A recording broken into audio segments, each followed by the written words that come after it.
ओम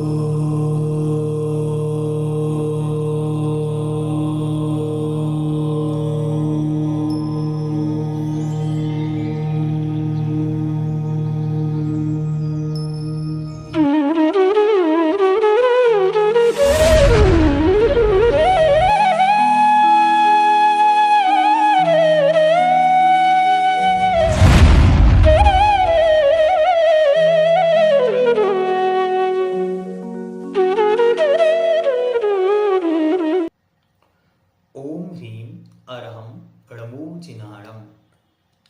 आचार्य प्रवर श्री नेमीचंद सिद्धांत चक्रवर्ती विरचित ग्रंथराज श्री गोमट सार जीव कांड मंगलाचरण गाथा नंबर 1।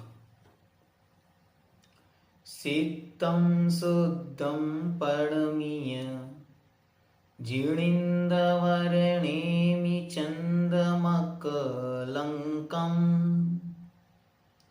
गुणरयणभूषणोदयं जीवस्य परुवणं बोच्छम्। सिद्धं शुद्धं परमीय जिणेन्द बर णेमि चंद मकलंकम गुण रयण भूषणोदयम जीवस्य परुवणम बोच्छम। एक बार फिर से उच्चारण करें क्योंकि हमें इसको अच्छी तरह याद करना है। जिस ग्रंथ को हम पढ़ रहे हैं उस ग्रंथ का मंगलाचरण कंठस्थ होना चाहिए। सिद्धं शुद्धं परमीय जीर्णेन्द्रवर्णेमि चन्दमकलङ्कं गुणरयणभूषणोदयं जीवस्य परुवणं बोच्छम्।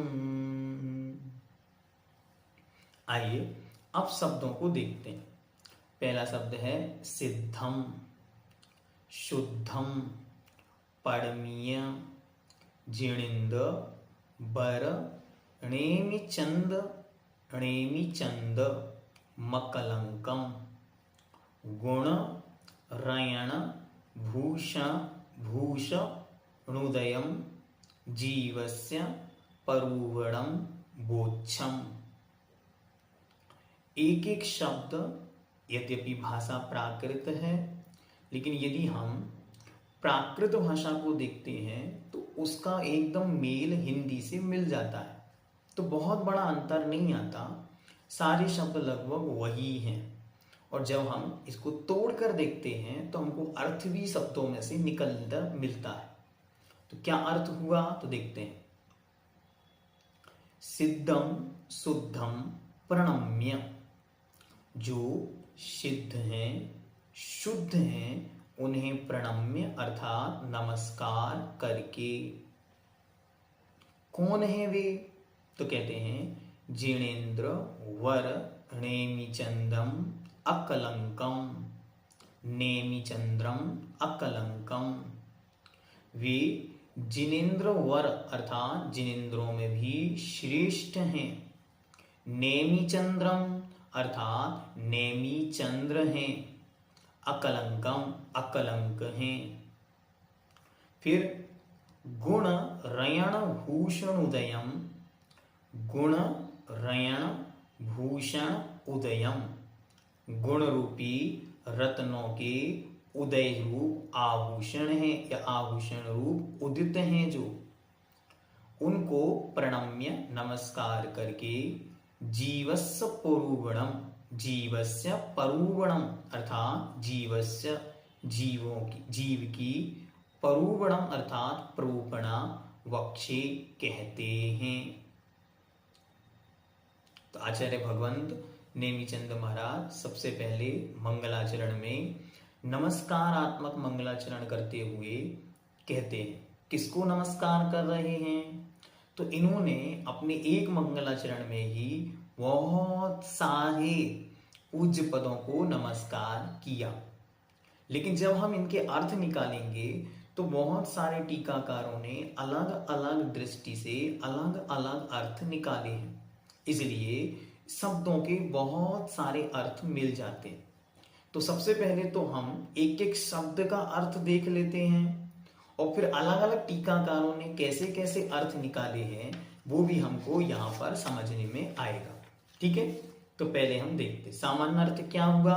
सामान्य अर्थ यह हुआ जो सिद्ध हैं, शुद्ध हैं, जिनेन्द्रोवर हैं, जिनेन्द्रों में श्रेष्ठ हैं, ऐसे जो अकलंक हैं, गुण रूपी रत्नों के भूषणों से जो उदित हैं, ऐसे नेमी चंद्र भगवान को या नेमिनाथ भगवान को जो चंद्र के समान अकलंक हैं, मैं नमस्कार करके जीवस्य परूपणम मोक्षम, जीवों की इस परूपणा को अर्थात चैप्टर को, जीवों के वर्णन करने वाले इस कथन को कहूंगा।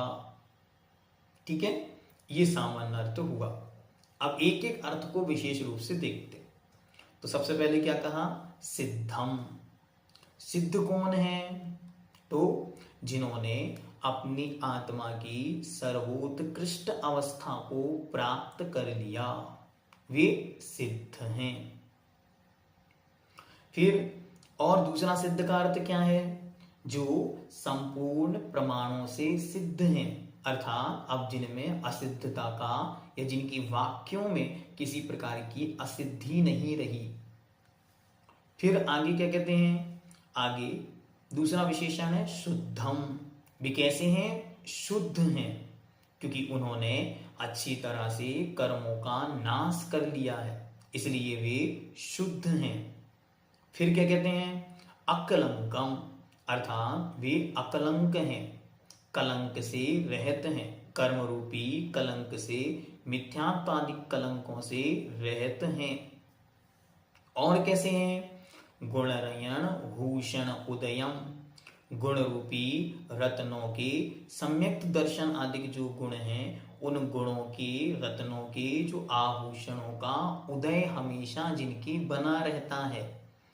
इस प्रकार के श्री वर कैसे हैं, वे जिनेन्द्रों में भी जो वर हैं, ऐसे जिनेन्द्रवर नेमि चंद्रम, नेमि चंद्र स्वामी को प्रणम्य, यह शब्द दिया पणमीय, अर्थात नमस्कार करके, जो उपदेश द्वारा पूर्वाचार्यों से चला आ रहा, इसलिए सिद्ध और पूर्वापर विरोधादिक दोषों से रहित होने के कारण शुद्ध, और दूसरों की निंदा अधिक न होने के कारण तथा रागादिक का उत्पादक न होने से निष्कलंक या अकलंक है। और जिसे सम्यक्तादिक गुण रूपी रत्न भूषणों की प्राप्ति होती है, जो विकता आदि की तरह राग का कारण नहीं है, इस प्रकार के जीव पुरूपणम, अर्थात जीवों का वर्णन करने वाला अधिकार ग्रंथ कहता हूं। तो दोनों प्रकार से अर्थ को समझना। अब इसमें कितनी प्रकार के और अर्थ संभव हैं, तो विशेष अर्थ में भावार्थ में दिया। क्या कहा, देखते। प्रकृत गाथा, प्रकृत मतलब जो यहाँ गाथा मंगलाचरण के रूप में प्रस्तुत की है, इस गाथा का अर्थ संस्कृत टीका में 24 तीर्थंकर, श्री वर्धमान भगवान, सिद्ध परमेष्टि, आत्मा, सिद्ध समूह, पंच परमेष्टि, नेमिनाथ भगवान, जीवकांड ग्रंथ और श्री नेमी चंद सिद्धांत चक्रवर्ती, इन सभी के नमस्कार परक किया गया है। यह विशेष जिज्ञासियों को देखना चाहिए। अर्थात जब विशेष विशेष इस ग्रंथ की टीकाएं आप देखेंगे तो अलग अलग अर्थ निकलेंगे। कैसे निकलेंगे, वो सारे के सारे अर्थ जब हम एक एक शब्द को पढ़ते हैं तो समझ में आता है। जैसे सिद्धम सिद्ध हैं, शुद्धम शुद्ध हैं, जिनेन्द्र जिन अर्थात जिन्होंने जीत लिया है। क्या जीत लिया, अपने इंद्रिय, मन और कर्मों को जिन्होंने जीत लिया, उन जिनेन्द्रों में जो वर हैं अर्थात श्रेष्ठ हैं। नेमि चंद्र, नेमि चंद्र के भी अनेक अर्थ संभव हैं। नेमि अर्थात जो धर्म रूपी ध्वजा, धर्म रूपी रथ को चलाने के लिए नेमी के समान है। जो रथ होता है उसमें जो आरे होते, रथ का जो पहिया होता है, पहिए में जो आरे होते हैं उनको नेमी कहते हैं। तो जिनेंद्र भगवान के धर्म रूपी चक्र को चलाने वाले हैं। चंद्र अर्थात चंद्रमा के समान हैं। अकलंकम अर्थात कलंक से रहत हैं। गुण रयण भूषण उदयम, तो गुण रूपी रत्नों के भूषणों से जो उदित हैं, प्रकाशित हैं, ये सारे के सारे लक्षण हम नीचे दिए गए सब में बिठा सकते हैं। तो वह आत्मा में भी लगते हैं, तो सिद्ध भगवान में भी लगते हैं। जो नेमिनाथ, नेमी चंद्र शब्द से नेमिनाथ भगवान की याद भी आती है।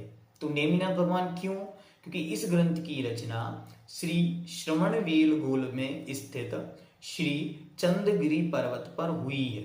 और उस चंद्रगिरी पर्वत पर एक हाथ प्रमाण की नीलमणि की नेमिनाथ भगवान की प्रतिमा विराजमान थी, जो वहां के मूल नायक थे।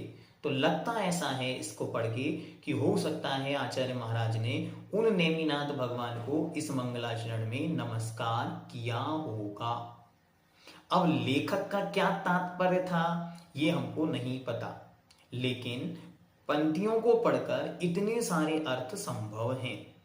तो शुद्ध अर्थ क्या है, सामान्य अर्थ क्या है? तो सामान्य अर्थ यह हुआ जो सिद्ध हैं, शुद्ध हैं, जिनेंद्रों में श्रेष्ठ हैं, नेमी हैं, चंद्रमा के समान अकलंक हैं, गुण रूपी रत्नों के आभूषण हैं, उनको नमस्कार करके मैं जीवस्य परूगणम बोच्छम अर्थात जीवों का परूपण करने वाला, कथन करने वाला ग्रंथ आगम कहूंगा।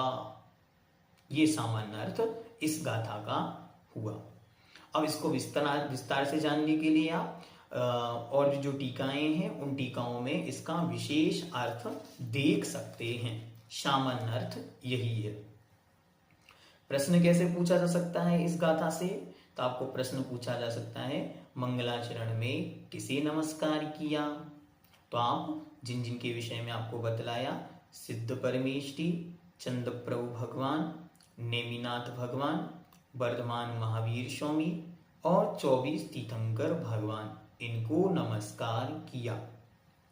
प्रश्न पूछ सकते हैं मंगलाचरण में क्या क्या विशेषताएं दी हैं, या किन किन विशेषताओं का वर्णन है, या अरिहंत भगवान की किन किन विशेषताओं का वर्णन है? तो आप लिखेंगे सिद्धम, शुद्धम, सिद्ध हैं, शुद्ध हैं, जिनेंद्रवर, नेमी चंदम, अकलंकम अर्थात नेमी है, धर्म रूपी ध्वजा को खींचने वाले हैं, और चंद्रमा के समान अकलंक हैं, और गुण रूपी आभूषणों को सहत होकर या उदित होकर जो चमकने वाले हैं, गुण रूपी रत्नों के जो आभूषण से प्रकाशित हैं, चमक रहे हैं। ठीक है, इस प्रकार से आपको जानना। अब इतना यहां पर हमने इसका विश्लेषण किया। और प्रश्न क्या हो सकते शुरुआत में? इस ग्रंथ की रचयिता का नाम आचार्य नेमिचंद सिद्धांत चक्रवर्ती।